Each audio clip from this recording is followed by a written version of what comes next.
y'all, what's good, beautiful people? It's your girl Tay, and I'm here yet again with another update video. So definitely make sure you guys smash that like button, comment down below, subscribe, plus push the post notification bell button so that way anytime I upload a video, you will be notified. So we're not going to do a whole lot of talking today, at least not extra talking. We're going to get right into the news. Okay, changes for paying tip workers take effect next month. Okay, I think this pertains to Pennsylvania, so if you live in that state, you might want to listen up. It says the income of tip workers has been a topic of interest since the beginning of this year. With regulation changes coming to these employees, the Pennsylvania Department of Labor and Industry wanted to ensure that both employers and workers understand these changes.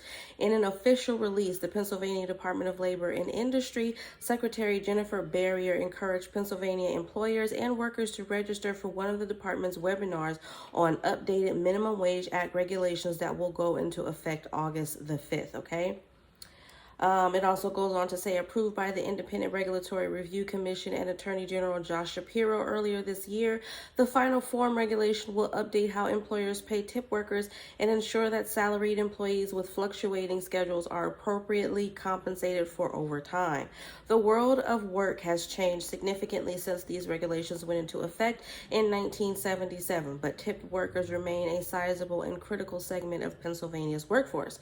They are the only workers whose take-home pay ultimately depends on the generosity of their customers and not the obligation of their employer. I like the sound of that. This update to the Minimum Wage Act regulations aims to protect tip workers in the 21st century and ensure consistency for employers, Barrier said. Employers and other stakeholders with questions about the updated regulations are encouraged to visit the department's website or participate in the upcoming webinar session on Tuesday, July the 19th from 10 a.m. to 11:30 a.m. And then there is a link to register here in this article. The final form regulations include 5 primary areas for tip workers: an update to the definition of tipped employee adjusted for inflation since 1977. I didn't even know there was an issue about tip workers. I always thought, because I've been a tip worker, I worked as a server at a restaurant, and I remember that, yeah, I mean, if you weren't, you obviously you were like the lowest pay scale in the business. I don't know if there was too much of a difference, to be perfectly honest. I can't say that tipped workers make below everybody else. I feel like everybody was kind of in the same vicinity, and I say that because as a tipped worker, I was told that I had to split my tips with the people that were bussing my table. So I'm assuming that they weren't making much more than I was, if they even were. But it goes on to say that increases the amount of money and tips an employee must receive monthly from $30 to $135 before an employer can reduce an employee's hourly wage from $7.25 per hour to as low as $2.83 per hour. Sheesh. Alignment with new federal regulations codifying longstanding policies that govern employer tip credits to allow employers to take a tip credit under certain conditions, including that the employee spends at least 80% of their time on duties that directly generate tips, commonly known as the 80-20 rule. So there's a lot more stipulations here. I don't know if I want to get all into it,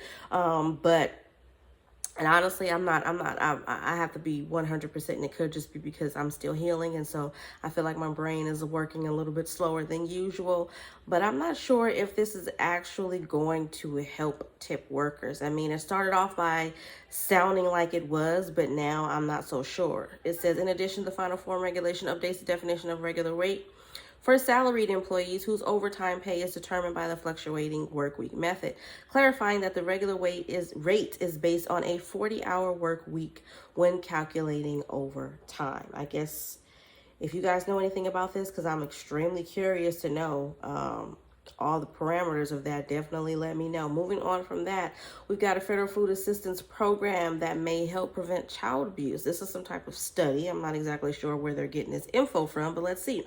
So the federal government supplemental nutrition assistance program, also known as SNAP, not only allows more than 39 million Americans to avoid food insecurity, but it also may help prevent child maltreatment, a new study has found. States with more generous SNAP policies and therefore more program participants had fewer children involved in child protective services and foster care, according to 14-year nationwide survey.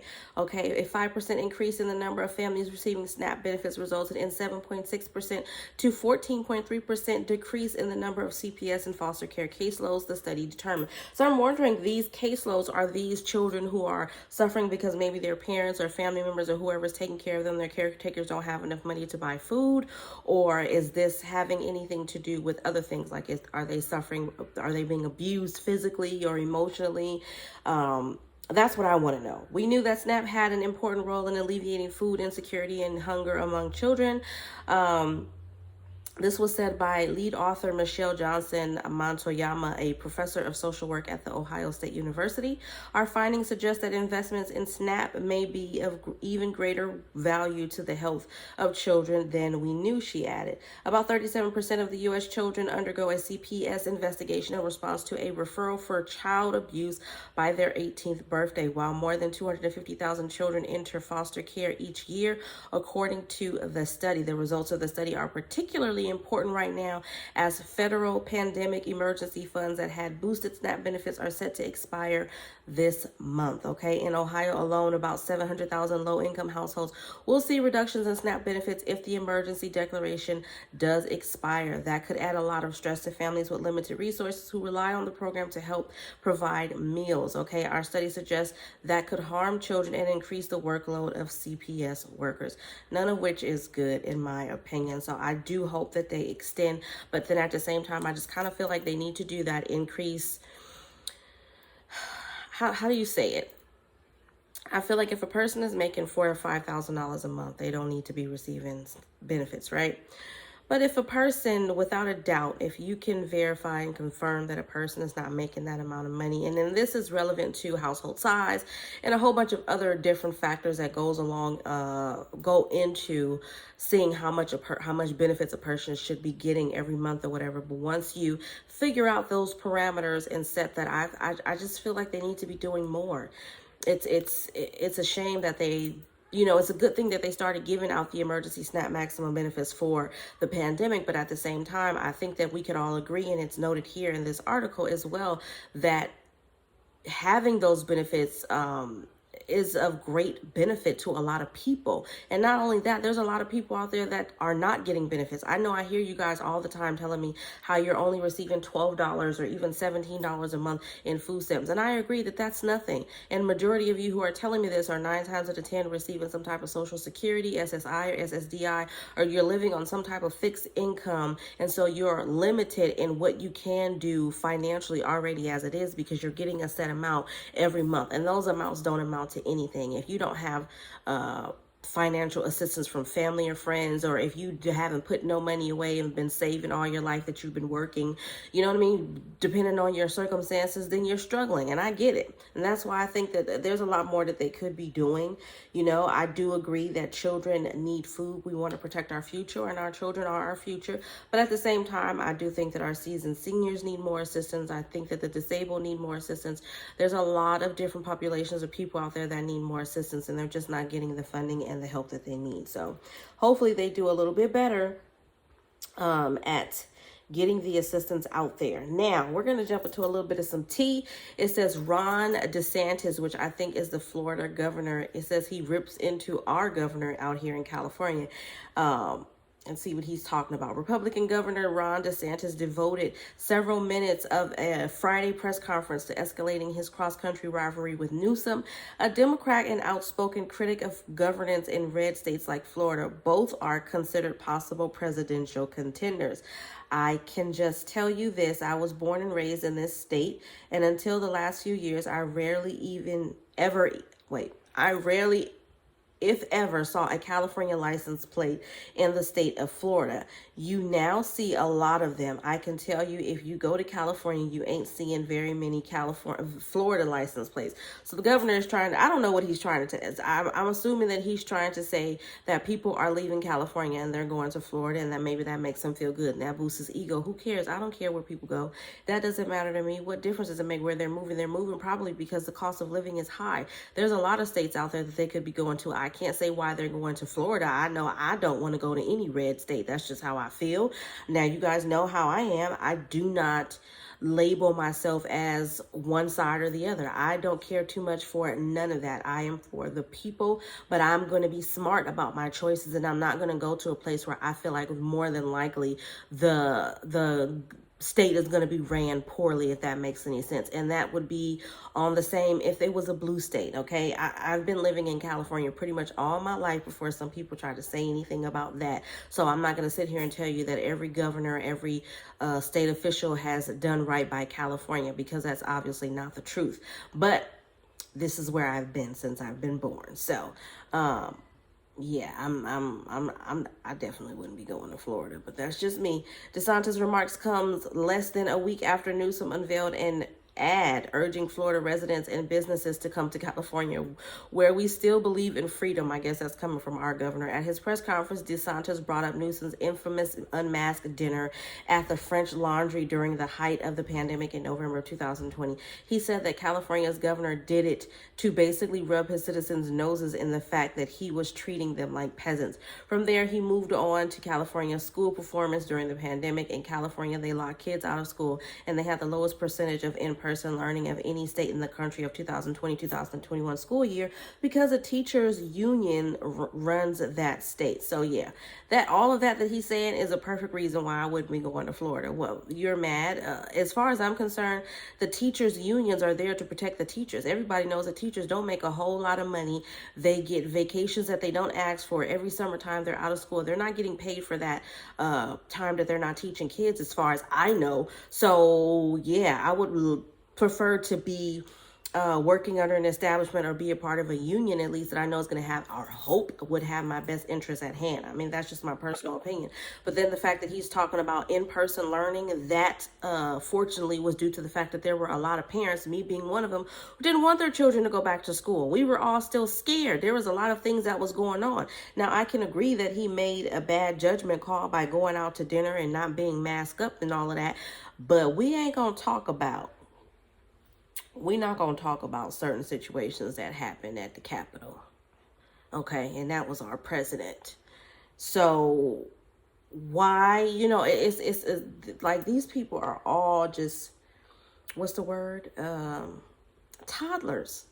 Toddlers in business suits, both men and women. They don't have nothing else to do with their lives. All need to be retired, trying to be playing golf somewhere, living out the rest of their lives, not worried about anything but what they're going to have for breakfast, lunch, and dinner. And instead, they're still trying to run everybody's lives, talking about children not being in school and children being locked out like as if they were in prison. They weren't in prison. It was the best thing that I feel could have happened to protect them. Now, granted, I can say without a shadow of a doubt that I believe my children's education has suffered, but there was nothing that we could have done to prepare for this. Hopefully the next time, if and when the next time does happen, we are better prepared. But I don't think that should be laid at the feet of any one politician, because I just can't sit here without a shadow of a doubt and say that the governor of Pennsylvania did a great job, or the governor of Georgia did a good job, or the governor of Florida did a good job. There's a lot of governors out there that stopped giving these emergency SNAP maximum benefits to their constituents. And I think, is Florida one of them?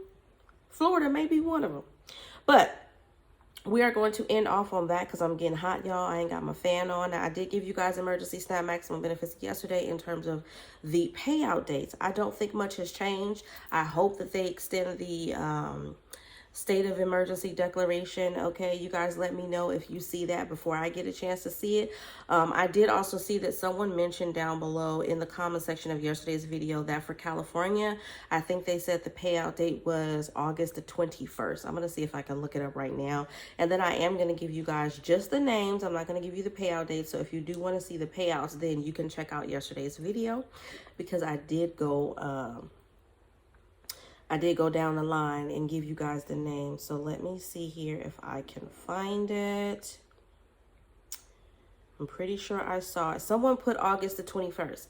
I cannot confirm or deny if that information is in fact the truth. You guys know I love to tell you that, because if I can't point you to the direction and where it is, then, you know, I'm not going to tell you that's the absolute end all be all. Someone else also said that Texas has already paid out their benefits in the 12th. Texas generally pays out their benefits between the 4th and the 9th, or the 7th and the 12th, or, you know, somewhere up until the middle of the month, and then they'll release some type of documentation or statement saying to give it all the way up until the end of that month. Okay, so for emergency SNAP maximum benefits as of today, which is Thursday night, but it's Friday for you guys, so happy Friday. Thank goodness it is Friday, and you will have videos for me tomorrow and Sunday because I got to get caught up. But emergency SNAP maximum benefits so far, we have Alabama, Alaska, California, Colorado, Connecticut, Delaware, DC, Guam, Hawaii, no Florida. Why he's up there talking smack, but he's not even giving benefits to the people who need it in his state. New Jersey, Illinois, Kansas, Louisiana, Maine, Maryland, Michigan, New Hampshire, New Mexico, New York, North Carolina, Ohio, Oklahoma,